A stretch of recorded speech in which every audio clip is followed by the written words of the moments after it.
جس طرح خارجی کائنات قوانین خداوندی کے مطابق بغیر کسی باہمی ٹکراؤ کے بحسن و خوبی چل رہی ہے اور مشیت خداوندی کے مطابق طے شدہ ارتقائی منازل کی طرف بتدریج بڑھتی چلی جا رہی ہے، تو اے انسانوں، اگر تم بھی اپنی داخلی کائنات یعنی اپنی معاشی، معاشرتی، سماجی، تمدنی اور سیاسی زندگی میں اپنے اختیار و ارادے سے ان قوانین خداوندی کا اتباع کرو جو کہ وہی بذریعہ انبیاء تم کو ملے ہیں، تو تمہاری داخلی دنیا ذات کی دنیا ارتقائی منازل طے کرتی ہوئی اس منزل تک پہنچ جائے گی جو خدا کی مشیت میں اس کے لیے پہلے سے طے پا چکا ہے۔ اگر تم نے ایسا نہ کیا تو تمہاری ذات کا ارتقا تو ایک طرف تم اپنے طبعی جسم کی پرورش بھی بغیر باہمی ٹکراؤ کے بسر نہ کر سکو گے۔ دنیا کے تمام انسان الہ السماوات یعنی خدا کے طبعی قوانین کو تسلیم کرتے ہیں۔ سورہ 29 آیت نمبر 60 تا 63۔ ان آیات میں خدا کہتا ہے کہ جب تم مانتے ہو کہ خارجی کائنات میں سب کچھ خدا کے طبعی قوانین کے مطابق ہوتا ہے، تو داخلی کائنات یعنی انسانی کائنات کے معاشی، معاشرتی، سماجی، تمدنی اور سیاسی میدانوں میں تم کیوں بہک جاتے ہو کہ یہ خدا کے قوانین کی ضرورت نہیں؟ تمہیں اپنی داخلی کائنات یعنی اپنی معاشی، معاشرتی، سماجی، تمدنی اور سیاسی زندگی کو قوانین خداوندی کے مطابق بسر کرو گے تو نہ صرف تمہاری عرضی زندگی پرامن اور خوشگوار ہو جائے گی، بلکہ تمہاری ذات اس قابل ہو جائے گی کہ تم مرنے کے بعد بھی مزید ارتقائی مراحل طے کرنے کے قابل ہو جاؤ گے۔ اس لیے اے انسانوں، اپنی داخلی دنیا میں خدا کے قوانین کے اقتدار و حاکمیت کو تسلیم کر لو۔ سورہ 21 آیت نمبر 19۔ لوگوں نے اپنی حیات عرضی یعنی داخلی دنیا کے لیے اس لالچ اور باطل یقین میں کہ خود ساختہ قوانین ان کی نشو و نما کریں گے، خدا کو چھوڑ کر اور خدا بنا رکھے ہوتے ہیں۔ سورہ 21 آیت نمبر 21۔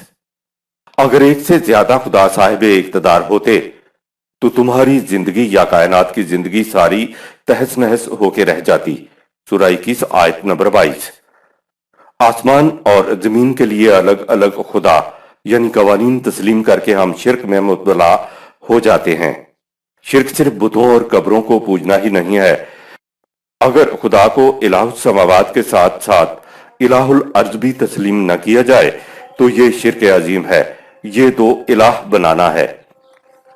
آیت نمبر 52۔ وَلَهُ مَا فِي السَّمَاوَاتِ وَالْأَرْضِ وَلَهُ الدِّينُ وَاصِبًا أَفَغَيْرَ اللَّهِ تَتَّقُونَ۔ کائنات کی پستیوں اور بلندیوں میں جو کچھ بھی ہے، سب اس کے مقرر کردہ پروگرام و نظام کی تکمیل کے لیے سرگرم عمل ہیں۔ لہٰذا انسانوں پر بھی لازم ہے کہ اس کے قوانین کی اطاعت مستقلاً اور مسلسل کریں۔ ان سے پوچھو کہ پھر کیا تم خدا کے علاوہ اوروں کے قوانین کے مطابق زندگی بسر کرو گے؟ لہ الدین واصباً، اطاعت لازماً، مستقلاً اور مسلسل خدا ہی کے قوانین کی ہونی چاہیے۔ یہ بھی نہیں کہ کسی معاملے میں اس کی اطاعت کر لی اور دوسرے معاملات کے اندر ایک اور الہ بنا لیا۔ آیت نمبر 53۔ وَمَا بِكُم مِّن نِّعْمَةٍ فَمِنَ اللَّهِ ثُمَّ إِذَا مَسَّكُمُ الضُّرُّ فَإِلَيْهِ تَجْأَرُونَ۔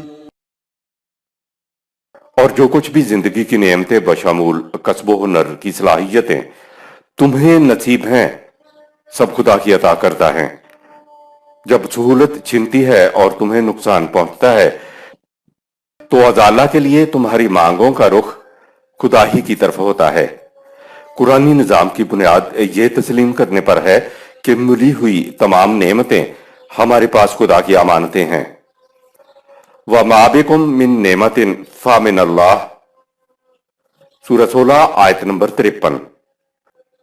اور جو کچھ بھی زندگی کی نعمتیں بشمول کسب و ہنر کی صلاحیتیں تمہیں نصیب ہیں، سب خدا کی عطا کردہ ہیں۔ عطا کردہ سے مراد خدا کی طرف سے انسانوں کے پاس تمام نعمتیں امانتیں ہیں۔ نعمت لفظ میں ہر قسم کی خوشگواریاں،